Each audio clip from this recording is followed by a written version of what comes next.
오늘은 구속사의 이 10시대 가운데 노아 시대에 대해서 여러분들과 함께 좀 살펴보려고 합니다. 노아 하면 굉장히 유명한 사건이 있죠. 우리 한번 사진 보여주실까요? 네, 바로 홍수 심판입니다. 여러분들은 오늘 이 노아 언약, 이 노아를 배운다고 했을 때 어떤 마음으로 오셨나요? 아까 한 권사님께서 노아라 뭐 이렇게 얘기를 하시던데요. 뭘 놓고 오신 건 아니시죠? 아마도 이 노아 언약이라고 하면 좀 가벼운 좀 마음으로 오시지 않으셨을까 생각이 듭니다. 왜냐하면 일단은 다 아는 내용이시죠. 그리고 이제 심판 뭐 정도 이야기하겠고, 뭐 주제가 가볍다는 얘기는 아닙니다. 어쨌든 우리가 다 아는 내용이고, 또 심판에 대한 내용을 할 것이고, 또 마지막에 또 뭐가 등장을 하죠? 무지개, 그렇죠? 무지개가 탁 등장하면서 끝내겠지라고 생각을 하시면서 오셨지 않나 좀 생각을 해봅니다. 그런데 생각보다 이 노아의 시대에 일어난 이 노아의 홍수 사건은 굉장히 중요한 사건입니다. 왜냐하면 결론부터 말하면 이 노아의 언약은 이 옛 세상과 새 세상을 구분하는 중요한 전환점이 되기 때문입니다. 이 하나님께서 처음 창조하셨던 옛 세상이 이 홍수 때문에 멸망을 하게 되고, 이제 이 홍수 이후로는 새 세상이라 부를 정도로 큰 변화가 일어난 사건이다라는 것이죠. 특별히 이 노아 홍수 때 일어난 이 심판은요, 예수님께서 재림하실 때 일어날 최후 심판에 대한 모형의 역할을 한다라는 것입니다. 이 표가 보이시나요? 이 표를 좀 잘 기억하셨으면 좋겠어요. 이거는 제가 학부 때 이거 공부하면서 그렸던 표인데요. 잘 안 보이시나요? 네. 이 표는 보시면 이 하나님의 나라가 어떻게 시작이 되었고 또 어떻게 마무리가 되는지를 잘 보여주는 표입니다. 이 계시록 20장에 보시면 예수님의 재림으로 인해서 이제 창세기 3장에 죄를 가지고 왔던 사단이 완전히 이제 아웃을 당하게 됩니다. 그리고 이 계시록 21장, 22장에 이제 완전한 하나님 나라인 새 하늘과 새 땅이 임하게 되는데요. 오늘 이 노아 사건이랑 왜 이게 연관이 되냐면 바로 오늘 이 노아의 홍수 사건이 이 나중에 일어날 사건에 대한 모형의 역할을 하기 때문입니다. 이 최후의 심판의 모형으로서, 그리고 또 반대로 보여 노아 홍수 이후에 새롭게 시작된 이 세상은 새 하늘과 새 땅에 대한 모형의 역할을 한다고 볼 수 있다라는 것이죠. 생각보다 이제 처음 서두인데 내용이 생각보다 깊으시죠? 오늘은 우리가 그간 다 알고 있었다고 생각했던 이 노아의 사건을 우리가 좀 보지 못했던 좀 깊은 메시지들을 좀 보려고 합니다. 그렇다면 우리가 노아 시대의 하나님 나라의 모습에 대해서 우리가 좀 더 살펴볼까요? 이 노아 시대의 하나님 나라의 모습, 노아 시대의 하나님 나라의 모습을 좀 전체적으로 보시면요, 하나님께서는 심판으로서 인간들의 죄에 대한 심판을 집행하시는 그런 모습으로 보여주시고, 또 이때 창세기 3장 15절에 이 약속된 메시아가 조금 더 이제 범위가 좁혀지게 되는데요. 이 창조 시대 때는 누구였죠? 아담과 하와였죠. 이 아담과 하와에서 이제 넘어가서 셋의 후손으로 넘어가게 되고, 이 셋의 후손에서 오늘 노아로 넘어가게 됩니다. 그리고 이 노아에서부터 또 세 아들이 있죠.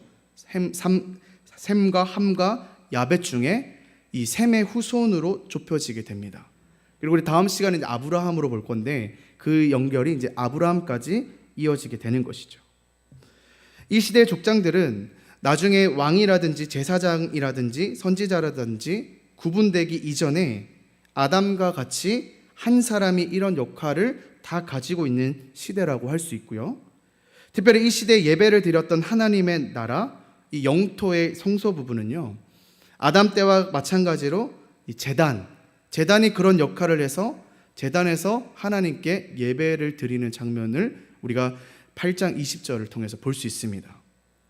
그리고 아직도 이 시대는요, 하나님이 직접 통치하시는 영토는 없는 상태라서 이 비신정 국가 형태로 하나님의 나라가 존재하고 있는 그런 시대라고 우리는 볼 수 있습니다. 여러분, 나중에 저희가 테스트를 보지는 않겠지만요, 여러분들 스스로가 좀 점진적으로 발전된 이 하나님 나라를 좀 그려보셨으면 좋겠습니다.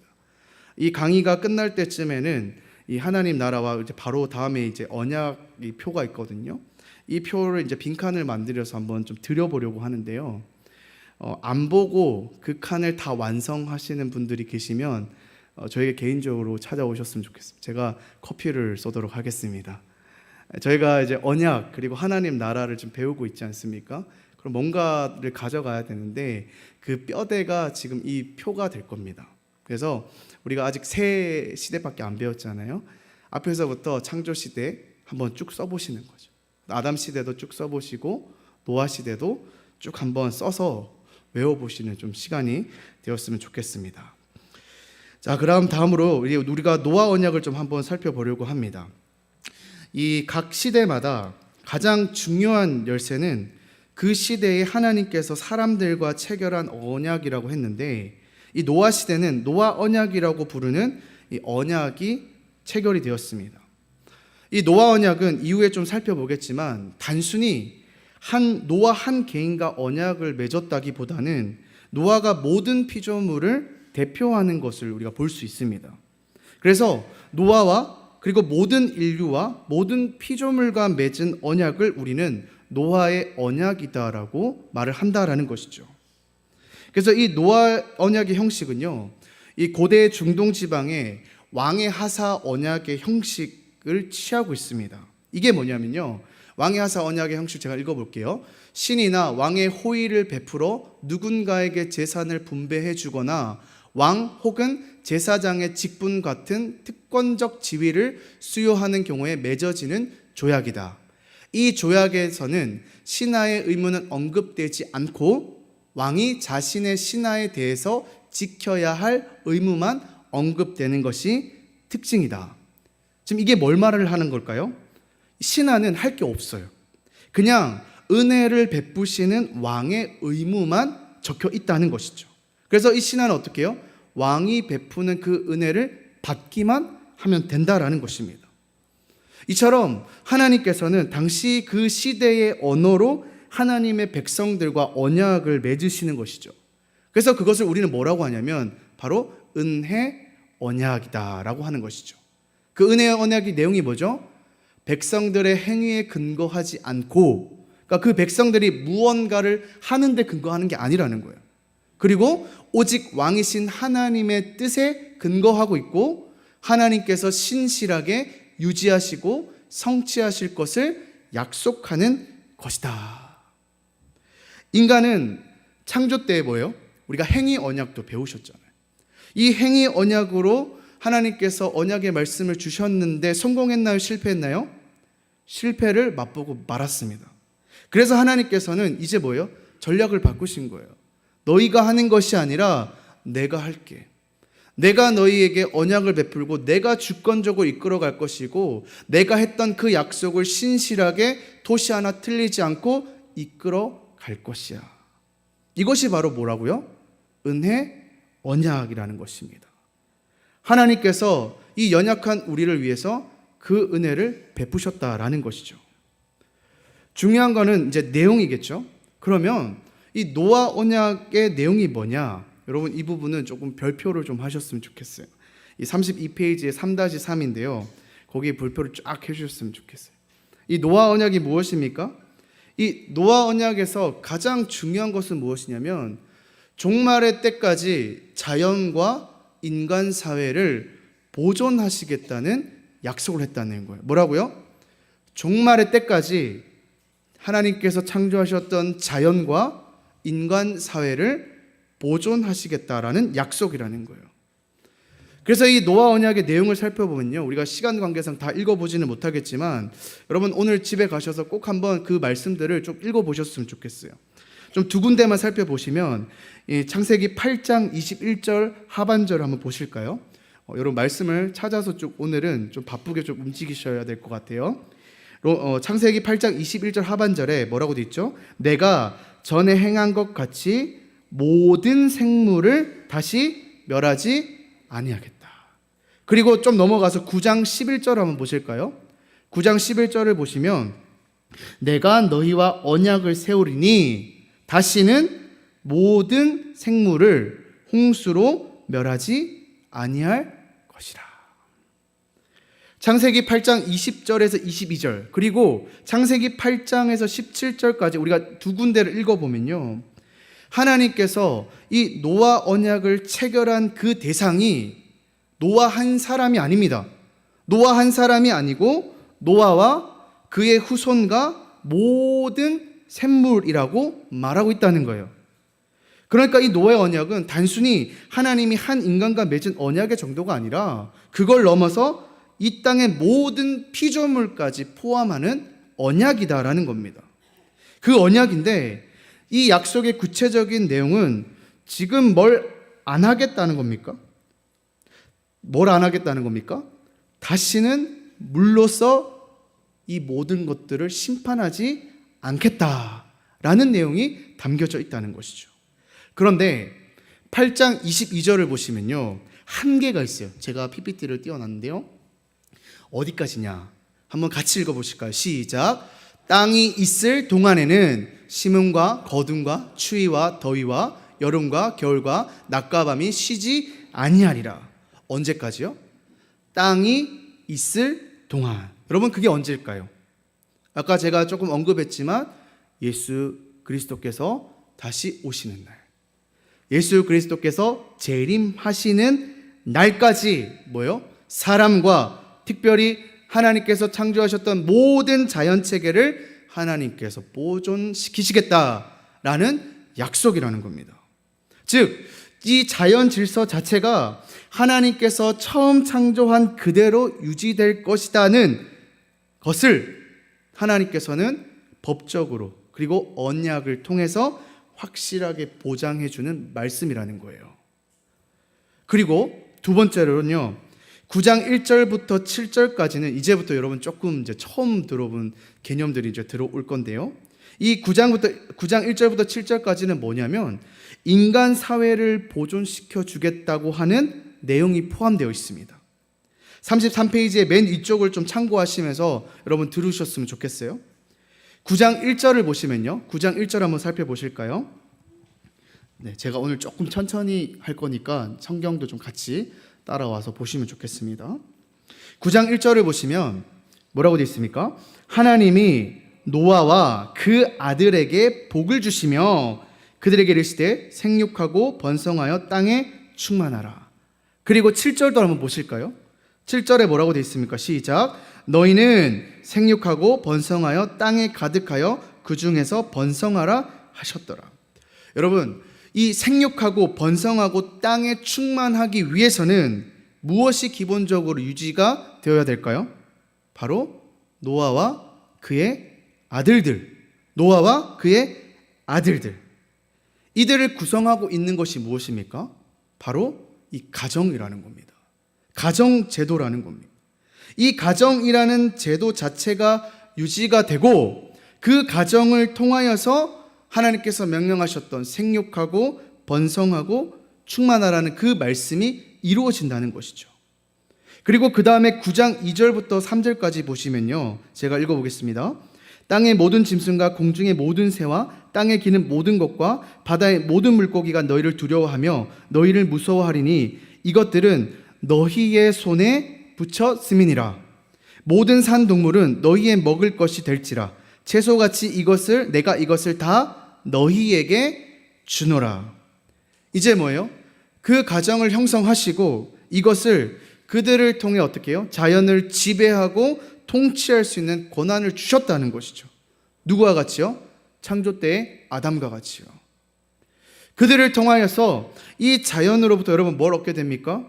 인간이 먹고 살 수 있는, 우리가 흔히 일반적으로 말해서 경제활동이라고 그러죠. 우리가 이 땅에 살아가려고 하면 먹고 마시고 살아가야 되는데 그와 같은 것을 하나님께서 뭐요? 내가 보장해 주겠다고 약속하셨다는 겁니다. 그리고 이어서 5절부터 6절을 보실까요? 5절부터 6절을 보시면 제가 읽겠습니다. 내가 반드시 너희의 피, 곧 너희의 생명의 피를 찾으리니 짐승이면 그 짐승에게서, 사람이나 사람의 형제면 그에게서 그의 생명을 찾으리라. 6절, 다음 사람의 피를 흘리면 그 사람의 피도 흘릴 것이니 이는 하나님이 자기 형상대로 사람을 지으셨음이니라. 사실 다소 우리가 그냥 성경을 쭉 읽어 나가면 굉장히 넘어가기 힘든 대목일 겁니다. 갑자기 왜 생뚱맞게 이런 얘기를 하는 거지? 여러분, 이게 뭘 말하는 걸까요? 바로 하나님께서 이들에게 말씀을 주시는데, 이 인간 사회의 질서가 유지되기 위해서는 공의의 원칙이 시행되어야 된다고 지금 얘기를 하는 거예요. 그러니까 여러분 이 말 아시잖아요. 눈에는 눈, 이에는 이. 즉 행동에 따라서 그 형벌이 적절해야 인간 사회가 유지가 된다는 것이죠. 뭘 통해서요? 이 국가라는 제도를 통해서 공의롭게 죄를 지은 만큼 형벌을 가하는, 그렇게 인간 사회가 유지될 수 있도록 보장해 주겠다는 약속입니다. 그러니까 여러분, 여기서도요, 지금 우리가 처음에 첫 시간에 하나님 나라에 대해서 우리가 배웠지 않습니까? 그러니까 이 하나님 나라에 대한 이 하나님의 이 생각들이요, 지금 곳곳에 파편적으로 들어가 있는 겁니다. 지금 우리가 이 노아 언약을 이제 공부를 하고 있는데 수십 년을 들어왔지 않습니까? 근데 이런 개념이 들어 있다는 거 여러분 생각해 보셨습니까? 그러니까 이런 개념들이 하나님께서는 우리가 알지 못하게 곳곳에다가 지금 하나님 나라에 대한 개념들을 넣어놓고 있는 거죠. 정말 이거는 놀라운 얘기입니다. 이 하나님의 언약이요, 지금 어떤 상황이에요? 인간의 죄가 거의 극에 달한 상황이잖아요.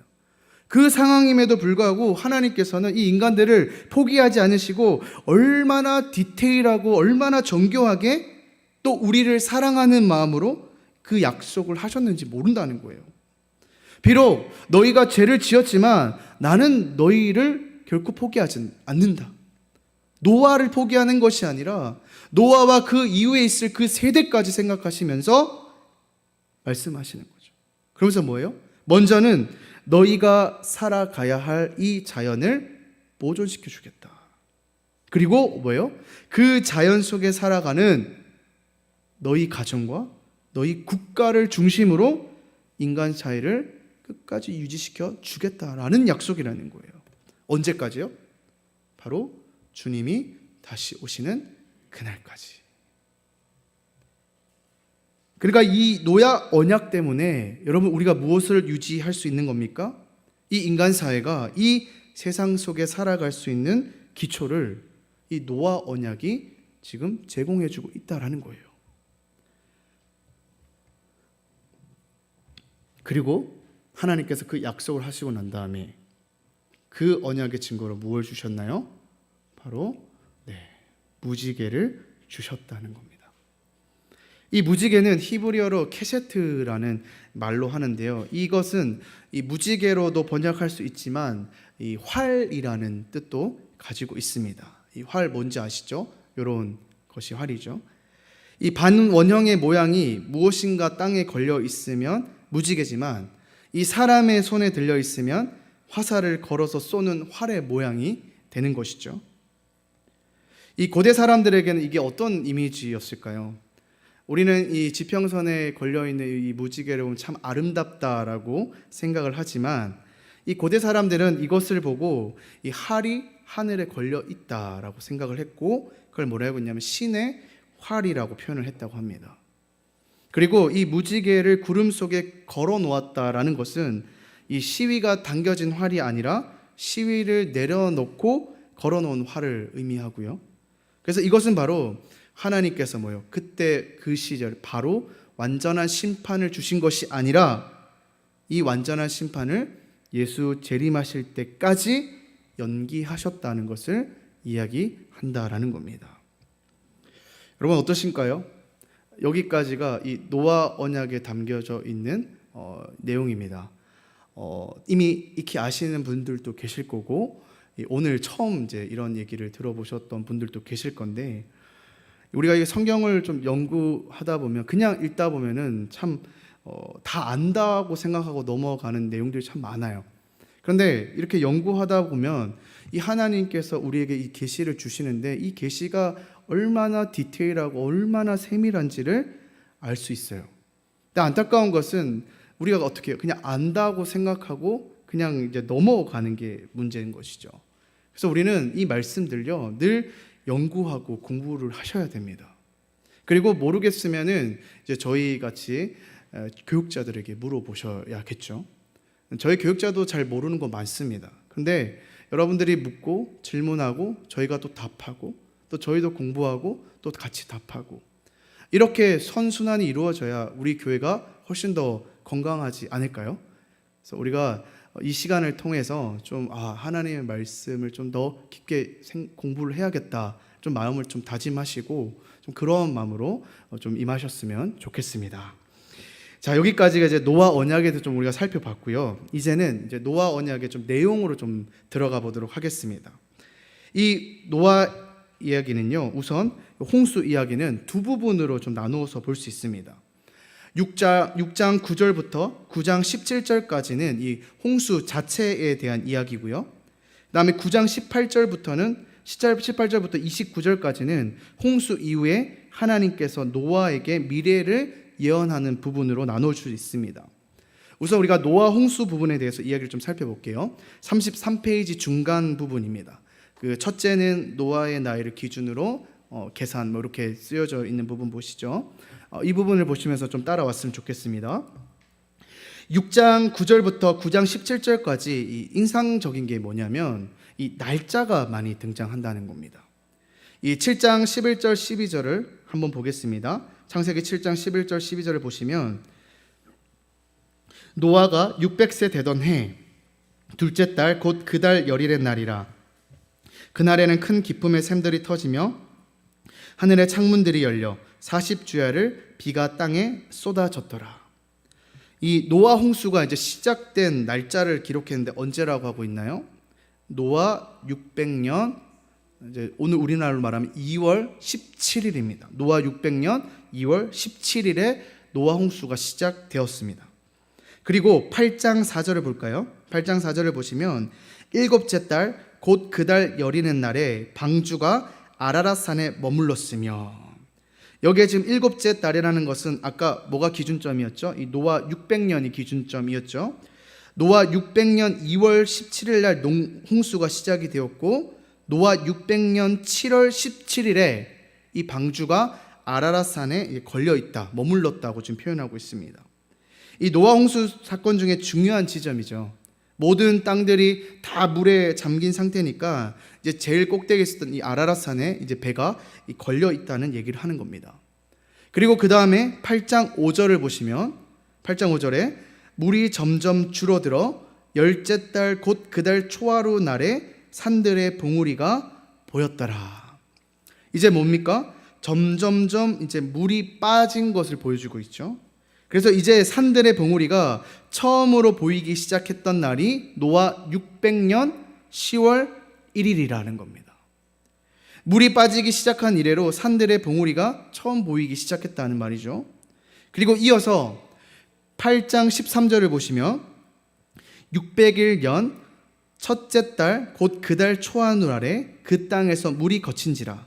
노아가 방주 뚜껑을 제치고 본즉 지면에서 물이 거쳤더니. 굉장히 중요한 날이죠. 노아 601년 1월 1일에 드디어 어떻게 해요? 물이 완전히 빠지고 노아가 방주 뚜껑을 열고 지면을 보게 된 날이라는 겁니다. 그리고 마지막으로 8장 14절에 둘째 달 20일의 날에 땅이 말랐더라. 언제요? 601년 2월 27일에 땅이 완전히 말랐다라는 겁니다. 여러분, 이 사건들을 왜 이렇게 연, 월, 일까지 이렇게 표시를 했을까요? 그것은 바로 이 5 사건들이 이 노아 홍수 이야기의 가장 이제 뼈대가 되는 이야기라는 거예요. 뼈대 5개를 딱 세워놓은 거죠. 건축으로 말하면 이 철근과 콘크리트로 이제 골격을 세운 겁니다. 그리고 또 다음 이제 다른 연대 표시가 있는데요. 이제는 여러분 좀 주목할 거는 이제 며칠에 대해서 좀 주목하셔서 좀 보시면 좋을 것 같아요. 다시 돌아와서 7장 4절을 보시겠습니다. 7장 4절을 보시면 자, 지금부터 며칠이면 7일이면 내가 40주야를 땅에 비를 내려 내가 지은 모든 생물을 지면에 쓸어버리리라. 또 7장 10절을 보실까요? 7장 10절에 뭐 돼 있죠? 7일 후에 홍수가 땅에 덮이니. 그 다음 12절을 보실까요? 12절에 40주야를 비가 땅에 쏟아졌더라. 그 17절 보실까요? 홍수가 땅에 40일 동안 계속된지라. 24절을 보실까요? 물이 150일을 땅에 넘쳤더라. 이제 8장으로 넘어가서 8장 3절을 보시면 물이 땅에서 물러가고 점점 물러가서 150일 후에 줄어들고, 그 다음 8장 6절입니다. 40일을 지나서 노아가 그 방주에 낸 창문을 열고, 그 다음 10절에 또 7일을 기다려 다시 비둘기를 방주에 내놓음에, 마지막 12절입니다. 12절에 또 며칠을 7일을 기다려 비둘기를 내놓음에 다시는 그에게로 돌아오지 아니하였더라. 이 34페이지로 넘어가 보시면 이제 날짜들이 나오죠. 7일, 7일, 40일, 40일, 150일, 150일. 또 이렇게 거꾸로 또 내려옵니다. 그렇죠? 그래서 이 웨남이라는 학자가 이 창세기 주석에 이렇게 분석을 했는데, 이 노아 홍수 사건은 7과 40과 150이라는 숫자를 사용해서 아주 균형 잡힌 교차 대칭구로 이루어져 있다라고 주석을 해놓았습니다. 그러니까 이런 문학적인 기법은 무엇을 보여주고 있냐면, 이 노아 홍수라고 하는 어마어마한 이 거대한 사건을 이 두 가지의 연대 표시 장치를 사용해서 일단은 큰 그림으로 뭘 보여주나요? 이 홍수가 언제 시작돼서 언제 최고점에 이르고 언제 다시 물에 빠지기 시작해서 언제 물이 마르고 언제 완전히 방주에서 나왔는가를 보여주는 동시에 이 세부적인 날짜들을 통해서 이 그림처럼 이 홍수 사건이 대칭을 이루고 있다는 것을 보여주고 있다라는 거예요. 물이 점점 탔다가 점점 빠지는 이 과정을 묘사해 줌으로써 아주 거대한 사건이지만 이 몇 장 안에 이 노아 홍수 사건의 전모를 아주 생생하게 파악될 수 있도록 하는 뛰어난 문학적인 표현 방법이라는 것이죠. 그러니까 이게 막 적어 놓은 게 아니라는 거예요. 그래서 이 34페이지의 2번을 보시면요, 참 재밌는 그림이 있습니다. 이 노아 홍수의 이야기를 이 X자처럼 이 교차 대칭구를 이루는데 한번 보십시오. 이 제일 먼저 서러운 부분이 있고요. 그 다음에 홍수가 일어날 때 노아와 세상의 모습을 보여주고 있고, 그 다음에 홍수를 위한 규정을 발표해 주시고, 그 다음에 배에 타고 홍수가 시작되고 점점 물이 불어나는데 제일 중요한 전환점은 이제 아까 보셨죠. 8장 1절이었죠. 8장 1절이 중요하니까 한번 읽어보겠습니다. 시작. 하나님이 노아와 그와 함께 방주에 있는 모든 들짐승과 가축을 기억하사. 이제 이 부분을 찍고 이제 내려오는 거예요.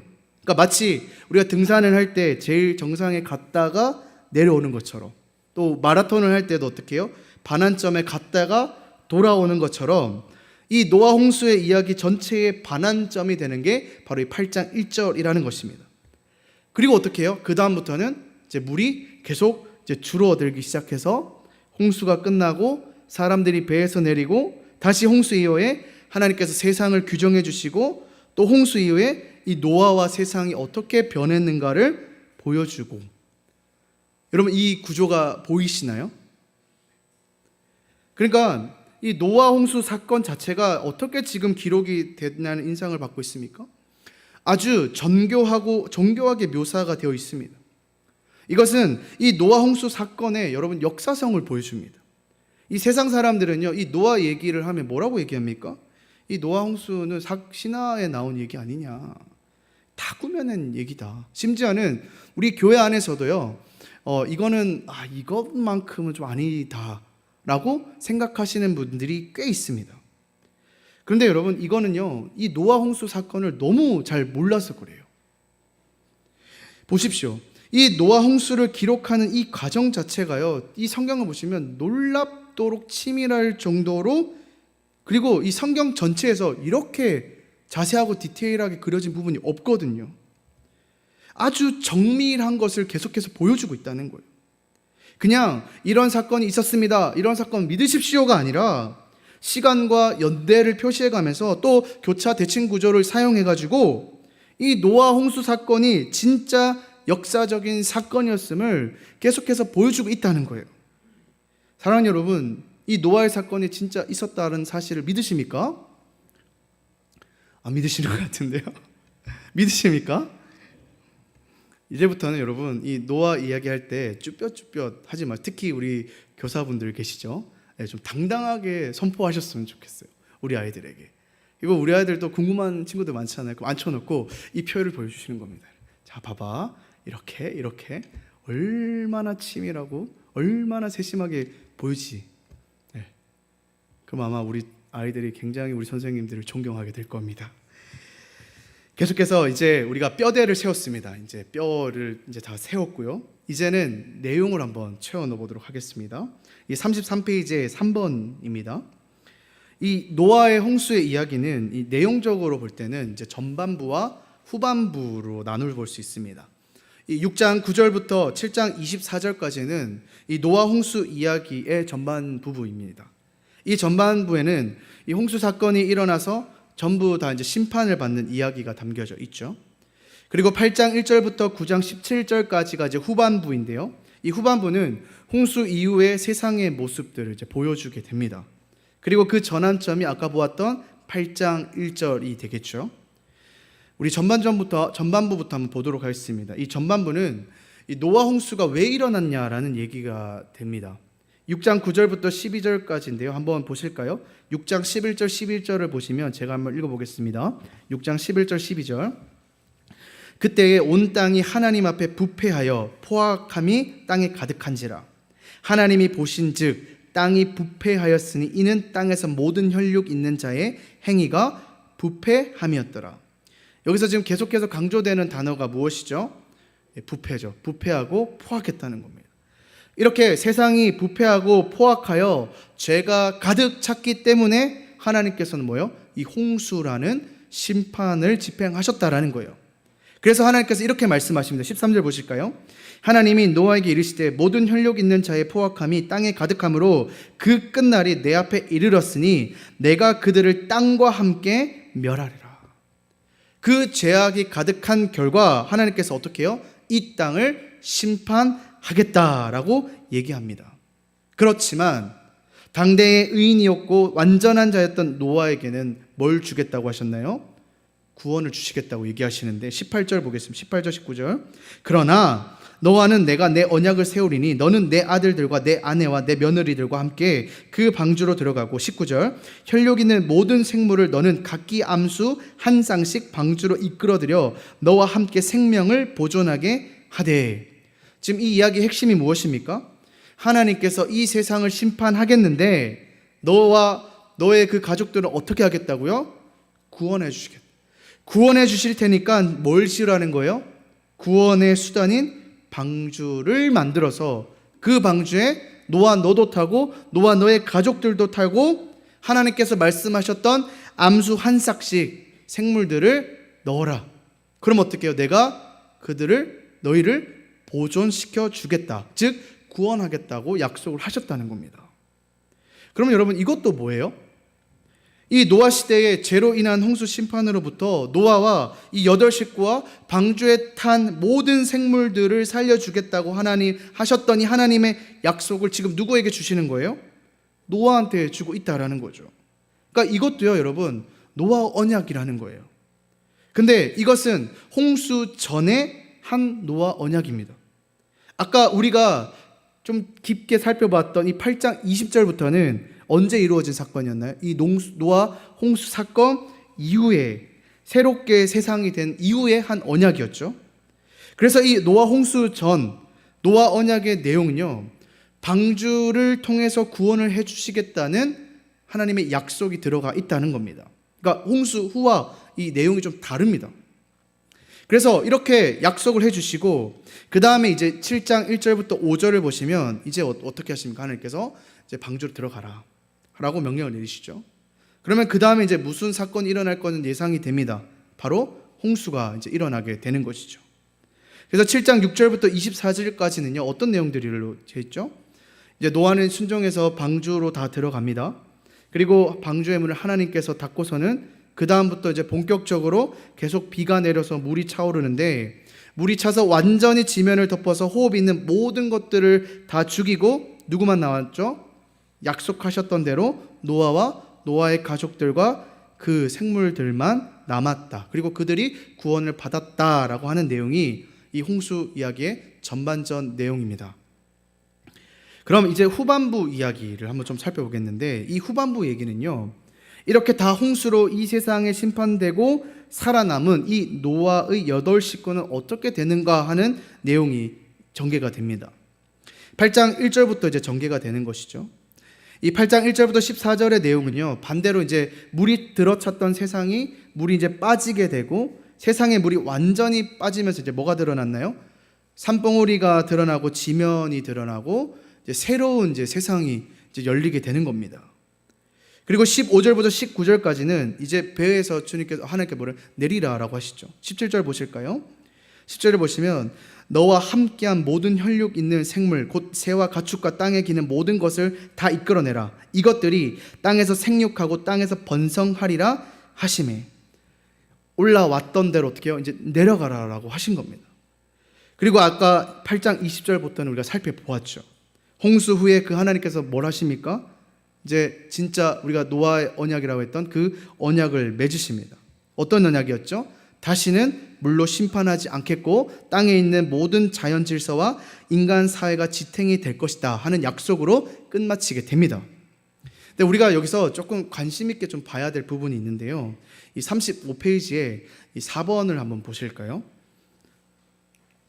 이 35페이지에 이제 4번을 한번 보시면 이 노아 홍수의 이야기를 전체로 비교해 봤을 때 이 홍수 이후의 사건은요, 하나님이 세상을 처음 창조하셨을 때와 같은 형식으로 묘사가 되는 것을 우리가 볼 수 있다라는 거예요. 즉 재창조가 일어나고 있다라는 거예요. 그래서 한번 표를 보시면서 보시면 이 첫째 날에 하나님께 천지 창조하셨을 때 땅, 기품, 이 하나님의 영, 이 루아흐라고 하죠. 이게 수면 위에 운행하시더라 이런 내용들이 나오는데요. 이 홍수 이의 재창조 때는 뭐예요? 바람이 나오고 땅이 나오고 물이 나오면서 이 창세기 이 첫째 날을 연상시키는 문장이 등장을 합니다. 그리고 또 둘째 날에는 이제 궁창에서 하늘이 창조가 됐죠. 이 재창조 때는 보십시오. 하늘의 창문이 이제 닫히고 하늘에서 비가 그치게 되는 장면이 등장을 하게 됩니다. 또 비슷하게 이제 보여지죠. 그리고 셋째 날에는 이 천지 창조할 때는 궁창 아래에 있는 물들이 다 한 곳으로 모여서 이제 땅이 이제 드러나게 된 것처럼 이제 재창조 때는 뭐예요? 이 산봉우리들이 이제 물 가운데서 확 이제 드러나게 되는 장면을 볼 수 있습니다. 그리고 네 번째 날은 이제 해달별의 이야기 때문에 굳이 언급할 필요는 없었고요. 그리고 다섯째 날에는 뭐예요? 이제 새들에 대한 창조 얘기가 나오죠. 그리고 재창조 때는 뭐예요? 우리가 새 하면 알죠. 까마귀 나오고 비둘기가 나오잖아요. 이들이 이 육지 위를 날아다니는 장면으로 우리가 볼 수 있습니다. 그리고 여섯째 날에 무엇입니까? 이제 동물들을 창조하시잖아요. 재창조 때도 뭐예요? 이제 이 노아의 방주에 있었던 이제 그 생물들이 이제 걸어 나오는 장면을 볼 수 있죠. 그리고 마지막 대망의 이제 한 명이 남았죠. 하나님의 형상으로 창조되었던 그 사람. 이 재창조 때는 뭐예요? 방주에서 하나님의 형상인 노아와 그의 식구들이 나오게 됨으로써 끝을 맺게 됩니다. 지금 이 얘기가 무슨 얘기냐면 이 물에 빠지는 이 이야기를 서술할 때 지금 뭐를 염두에 두고 이 이야기를 정리하고 있다는 걸까요? 바로 이 하나님께서는 이 천지 창조의 기사를 염두에 두고요, 이 천지 창조와 맞먹는 홍수 이후에 재창조를 보여주고 있다는 거예요. 아까 우리가 모형이라는 말을 했었잖아요. 그러니까 우리가 기다리고 있는 이 예수님께서 재림하실 때 이 새하늘과 새 땅이 어느 정도일까요? 오늘 이 우리 노아의 기사를 통해서 지금 이 천지창조의 모습을 이 홍수 이후에 볼 수 있었잖아요. 그러니까 우리가 기다리고 있는 이 새하늘과 새 창조도 어느 거예요? 적어도 이 천지창조의 이상의 그것을 하나님께서 보여주시겠다는 것을 말씀하시는 것이죠. 그러니까 여러분, 이 말씀에 우리가 사실은 가슴이 좀 두근두근 해야 됩니다. 우리가 지금 기다리고 있는 게 뭐예요? 그 새하늘과 새 땅이잖아요. 그 새하늘과 새 땅이 얼마나 놀랍고 얼마나 새로운 것인지를 우리가 여기서를 통해서 볼 수 있다는 것이죠. 그리고 우리는 그 천국 소망을 가지고 살아가야 된다는 것이죠. 그렇다면 여러분, 결론입니다. 50페이지 5번을 보시면 우리가 오늘 이 노아 홍수 이야기 이제 전체를 좀 살펴봤는데요. 이 이야기를 통해서 우리는 어떤 메시지를 좀 가지고 가야 할까요? 먼저는 오늘 이 이야기는, 이 홍수 이야기는요, 이 창세기 3장 15절에 나타난 이 여자의 후손과 뱀의 후손 사이의 구별과 그들의 최후의 운명을 미리 좀 보여주는 역할을 합니다. 언약이 그 시대에 끊어지는 것이 아니라 점진적으로 이제 발전을 하잖아요. 여러분, 여기서 여자의 후손이 누구였나요? 여자의 후손은 바로 노아와 그의 가족들이었죠. 그리고 이후에는 이제 셈으로 이어지고 아브라함으로 이어집니다. 그렇다면 반대로 뱀의 후손은 누구였나요? 이 홍수 때에 심판을 받았던 사람들을 말하죠. 심판받은 모든 사람들이 뱀의 후손의 역할을 함으로써 이 최후 심판의 모형을 보여준다라는 거예요. 창세기 3장 15절에 기록된 이 뱀의 후손에 포함된 사람들은요, 예수님 재림 이후에 최후의 심판 때 불로서 심판을 받아서 어디에 들어갑니까? 영원한 지옥에 들어가는 것. 그러니까 그 모습을 지금 노아 때 물이 심판을 받는 모형으로 보여주고 있다는 것이죠. 그러니까 이 노아 홍수 자체가 최후 심판에 대한 그림자라는 겁니다. 그러니 여전히 믿지 않는 자들에게 이 종말의 때에 어떤 큰 심판이 있는지를 보여줌으로써 큰 경각심을 줄 수 있는 중요한 말씀이라는 것이죠. 그러나 여러분, 우리가 감사한 것이 뭐예요? 이 최후의 심판이 있을 때에 예수님께서 재림하실 때까지는 오늘 약속하셨잖아요. 하나님께서 뭘 약속하셨죠? 하나님의 사랑과 사회를 유지시켜 주시고 자연을 유지시켜 주시고 그 안에 살아가는 사람들을 유지시켜 준다고 하나님께서 약속하셨다는 거예요. 그래서 노아 홍수 전의 언약은 홍수로부터 하나님께서 자신이 택한 백성들을 구원해 주신다는 언약을 하신 것이고, 이거는 나중에 예수 그리스도로 이제 성취가 될 것이고요. 그리고 홍수 이후에 다시 재림할 때까지 이 세상을 유지시켜 주겠다고 하는 이 노아의 언약으로 보장을 시켜 주셨다라는 겁니다. 말씀을 맺으려고 합니다. 사랑하는 여러분, 오늘 이 노아 언약은요, 결코 우리와 상관이 없는 이 신화와도 같은 얘기가 아닙니다. 여러분, 우리는 어떠한 시대를 살아가고 있습니까? 다시 오실 예수님, 이 땅에 재림주로 오신 그리스도를 기다리며 살아가고 있는 사람들입니다. 그렇다면 우리는 무엇을 기대하며 살아가야 하겠습니까?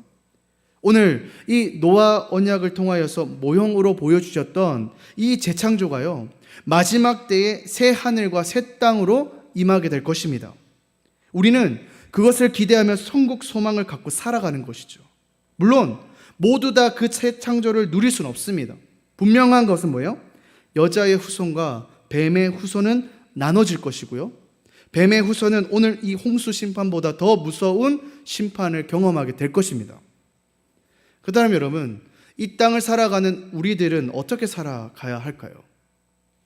이 땅 가운데 죄악이 가득함에도 불구하고 모든 인간을 쓸어버릴 수 있음에도 불구하고 자연과 사회와 인간을 보존시키겠다는 하나님의 언약을 우리는 기억하며 이 땅의 여자의 후손으로 여전히 세상 가운데 심판을 바라보며 살아가는 저 뱀의 후손들에게 예수 그리스도의 복음을 전하는 자로 살아야 되지 않을까요?